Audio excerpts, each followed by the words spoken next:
ये बेसिक शिक्षा विभाग की ऑफिशियल वेबसाइट है। इसका लिंक मैं डिस्क्रिप्शन बॉक्स में भी दे दूंगा, आप वहाँ से भी कॉपी करके ये वेबसाइट ओपन कर सकते हैं। ये इसका होम पेज है। यहाँ पे बहुत सारे ऑप्शन दिए गए हैं। यहाँ list of mapped private school की लिस्ट यहाँ से खुल जाएगी। आप यहाँ से देख सकते हैं कौन कौन सा स्कूल ऐड है यहाँ पे। अगर आपका नया रजिस्ट्रेशन कर रहे हैं बच्चे का या पहले से रजिस्ट्रेशन कर चुके हैं तो उसके लिए ये टैब दिया गया है। यहाँ पे रजिस्ट्रेशन नंबर डाल के लॉगिन देख सकते हैं। अगर नया रजिस्ट्रेशन कर रहे हैं तो उसके लिए न्यू स्टूडेंट रजिस्ट्रेशन पे क्लिक करेंगे आप।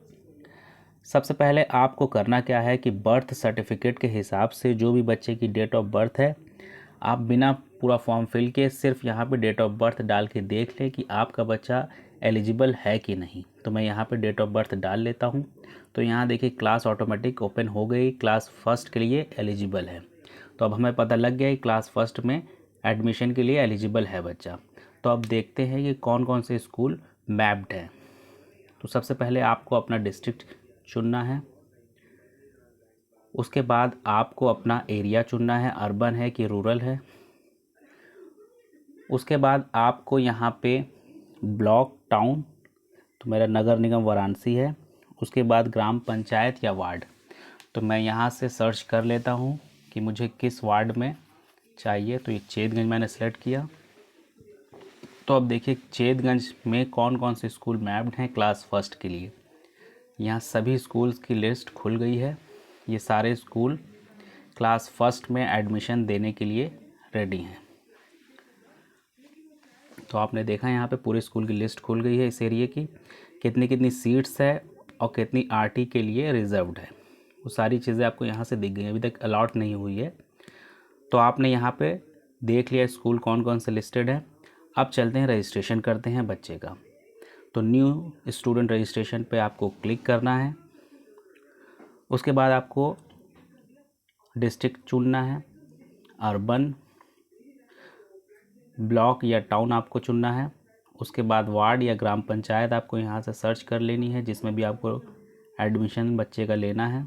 तो मैंने चेतगंज चुन रखा था, तो मैं यहाँ पे चेतगंज खोज कर उसको ऐड कर लेता हूँ। उसके बाद बर्थ सर्टिफिकेट के हिसाब से बच्चे का फुल नेम, अगर बर्थ सर्टिफिकेट पे नाम नहीं है तो सही नाम आपको यहाँ पे पहले फिल कर लेना है।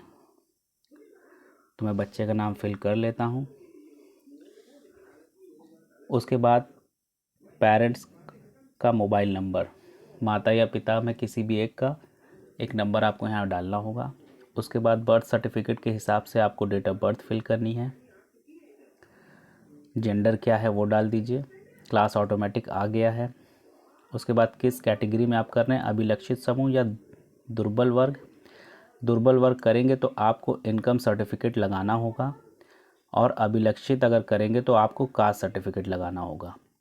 तो मैं यहाँ दुर्बल वर्ग में भर रहा हूँ, तो उसके पहले आपको यहाँ पे सर्टिफिकेट नंबर डालना होगा।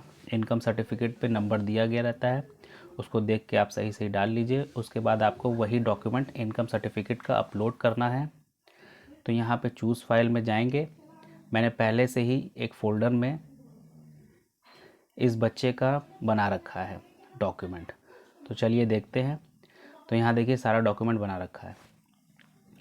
अब यहाँ पे एक चीज़ और मैं आपको बता दूँ कि इसका जो केबी आप पहले चेक कर ले। देखिए 154 केबी की फ़ाइल है ये, और मुझे यहाँ पे 100 केबी से कम की फ़ाइल ही अपलोड करने के लिए अलाउ कर रहा है ये वेबसाइट। तो पहले मैं इसको चेंज कर लेता हूँ। मेरे पास पहले से रियॉट नाम का एक इमेज ऑप्टिमाइजेशन टूल है, इसका लिंक भी मैं आपको डिस्क्रिप्शन में दे सकता हूँ। वहाँ से आप जाके इसको इमेज को रिसाइज़ कर सकते हैं। तो यहाँ देखिए मैं इसको 100 केबी से कम के में जाके इसको रिसाइज़ कर लेता हूँ।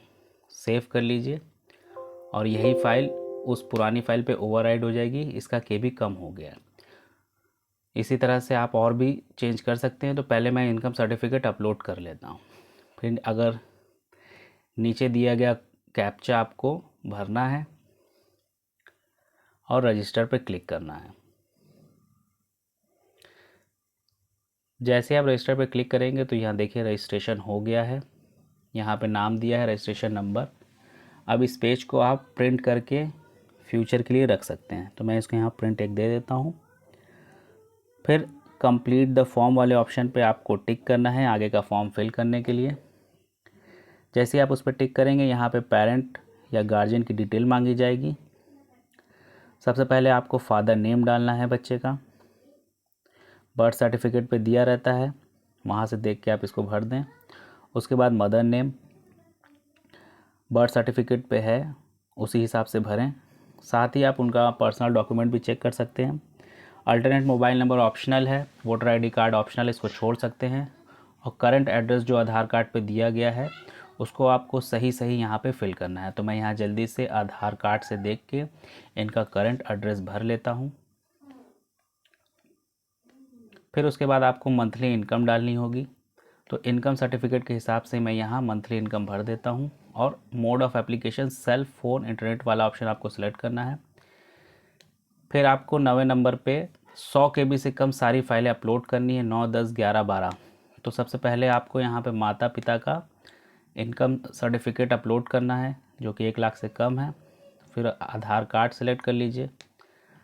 आधार कार्ड के लिए मैंने से रख रखा है पहले से, इसकी KB चेक कर लेते तो देखिए 60 KB है, तो इसमें भी कोई इशू नहीं होगा, आसानी से अपलोड हो जाएगा। इसको सेलेक्ट कर लेते हैं। फिर आपको बर्थ सर्टिफिकेट यहाँ लगाना है, जन्म मृत्यु प्रमाण पत्र। फिर बर्थ सर्टिफिकेट आपको यहाँ चेक कर लीजिए, देखिए कितना है, ये देखिए 159 KB है। तो सबसे पहले इसकी KB कम करनी होगी, तो उसी तरह से इसको मैं इसी एप्लीकेशन में खोल कर इसकी KB कम कर लेता हूँ। तो यहाँ आप अपने हिसाब से सेट कर सकते हैं। 100 KB से कम की फ़ाइल यहाँ अपलोड होगी, इसको सेव कर लीजिए। तो ये मेरा बर्थ सर्टिफिकेट 100 KB से नीचे बन गया है। इसी तरह की बच्चे की आपको एक इमेज अपलोड करनी होगी, तो ये KB का कोई इशू नहीं है, लेकिन पिक्चर थोड़ी तिरछी है, तो मैं इसको पहले सीधा कर लेता हूँ। तो आप इसको पेंट में ओपन कर लें और यहाँ से सेलेक्ट करके क्रॉप कर लें। उसके बाद आप सेव कर दीजिए। सेव करते ही फ़ोटो सीधी हो जाएगी। अब सारी चीज़ें आप यहाँ पे सारी इमेजेस को अपलोड कर दें, तो थोड़ा समय लेगा। यहाँ पे सभी documents, photo, income certificate, birth certificate सब अपलोड हो गया है सक्सेसफुली। आप डिटेल ऊपर की चेक कर सकते हैं। उसके बाद आपको पेज स्क्रॉल करना है, यहाँ पे पूरे स्कूल की लिस्ट खुल गई है। आपको जिस जिस स्कूल में आपको प्रेफरेंस चाहिए उसी प्रेफरेंस के हिसाब से आप यहाँ पे स्कूल को सिलेक्ट कर दीजिए। तो मैं यहाँ सारी चॉइसेस को भर लेता हूँ। सारे स्कूल की चॉइसेस भरने के बाद पेज को आपको स्क्रॉल करना है और नीचे दिया गया जो कैप्चा है उसको आपको फिल करना है। कैप्चा फिल करने के बाद सेव करना है। जैसे ही आप इसको सेव करेंगे आपके पास एप्लीकेशन का प्रीव्यू आ जाएगा। आप इसको सही सही चेक कर लीजिए, अगर कोई चेंज करना चाहते हैं तो एडिट कर सकते हैं। अगर सब कुछ ठीक है, नाम, पता, फादर नेम, मदर नेम, सभी चीज़ें अगर ठीक हैं तो आप यहाँ पे फॉर्म को लॉक कर सकते हैं। तो पहले मैं यहाँ देख लेता हूँ आसानी से कि क्या क्या कोई गड़बड़ी तो नहीं है।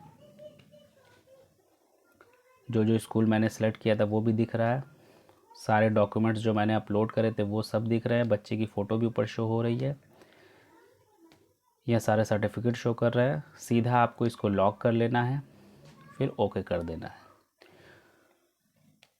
तो आपका ये फॉर्म पूरी तरह से लॉक हो गया है। अब इसको फाइनल प्रिंट दे लीजिए। डबल पेज है तो मैं फर्स्ट पेज पे पहला पेज ले लेता हूँ प्रिंट आउट, फिर पेज पलट के सेकंड पेज को मैं प्रिंट आउट ले लेता हूँ। तो एक ही पेज पे आगे और पीछे दोनों चीज़ प्रिंट हो गई है।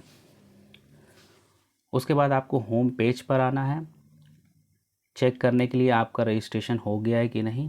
फिर से आपको स्टूडेंट लॉगिन में जाना है, यहाँ पे जो रजिस्ट्रेशन नंबर मिला था उस रजिस्ट्रेशन नंबर को डालना है और रजिस्टर्ड मोबाइल नंबर फिल करना है। फिर जो नीचे दिया गया कोड है उसको आपको यहाँ फिल करना है, फिर लॉगिन करना है। तो जैसे ही मैं टैब पे क्लिक करूँगा यहाँ देखिए सभी जगह पे वो चेक मार्क है और सक्सेसफुली सबमिटेड हो गया है फॉर्म। अभी आपको कुछ नहीं करना, सीधे होम पे जाइए। जब लॉटरी ओपन होगी तो यहाँ से आप लॉटरी चेक कर सकते हैं। अभी लॉटरी ओपन नहीं हुई है तो यहाँ पे अभी process will be open shortly लिख के आ रहा है। तो इस तरह से आप आसानी से इस फॉर्म को फिल कर सकते हैं।